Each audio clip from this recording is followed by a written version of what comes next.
After the recent release of some official The Flash trailers, everybody has been complaining about the quality of its visual effects. But are they really that bad?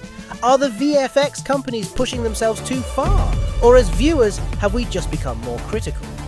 Ever since the TV series started back in 2014, The Flash has had a history of complaints of bad CGI, and judging by clips like this and this, and all these, you can see that the complaints are well founded. But creating visual effects is a lot like any other manufacturing job. There are 3 options available, but you can only choose 2. They can be cheap, they can be quick, or they can be good. The TV series consists of around 20 45-minute episodes a year. This means they have a little over 2 weeks to film and finish each episode. So the visual effects have to be done extremely quickly.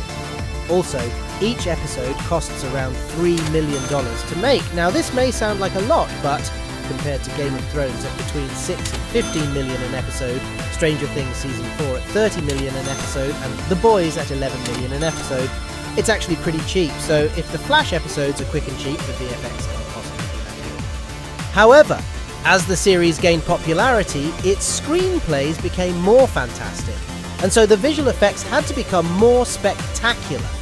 You can see clear evidence of this in Season 3 with Grodd and Gorilla City. They had to build the entire 3D environment and different types of gorillas to populate. They had to use crowd software and create different animation cycles of the gorillas cheering. And Solovar had to be built and animated to combine with the footage shot on the green screen soundstage. But if the VFX have to be more spectacular, but the time constraints and the budget remain the same, the quality of the VFX has to go down. And this becomes apparent here and in the later seasons. Now, the up-and-coming Flash movie has a big budget of around $220 million. This is about the same as The Dark Knight Rises, Man of Steel and Wonder Woman 1984. So if the VFX aren't cheap, they should be both quick and good, right? Well, unfortunately, the Flash movie project has been plagued with issues since it was announced back in 2014. Yes, you heard right, 2014. Its original release date was March 23rd, 2018. Since then, they've changed directors 4 times. First Seth Graham Smith, then Rick Famuyiwa, then John Francis Daly and Jonathan Goldstein, and finally, Andy Muschietti. They've also rewritten it 3 times, Seth Graham Smith, then Joby Harold, and finally Christian Hansen. They have repeatedly postponed it and delayed it until principal photography eventually started in April 2021. However, since then, Ezra Miller has been involved in scandal after scandal, and this lowered the public's opinion of him to the point where Warner Brothers were considering axing the entire project a la back. Having a stop-go project where the deadline is constantly moving, and sometimes you don't even know if the movie is even going to be released, isn't good from a VFX point of view. And The Flash's release date has been constantly changing, from March 2018 to July 2022, then June 2022, then November 2022, and then June 23rd, 2023.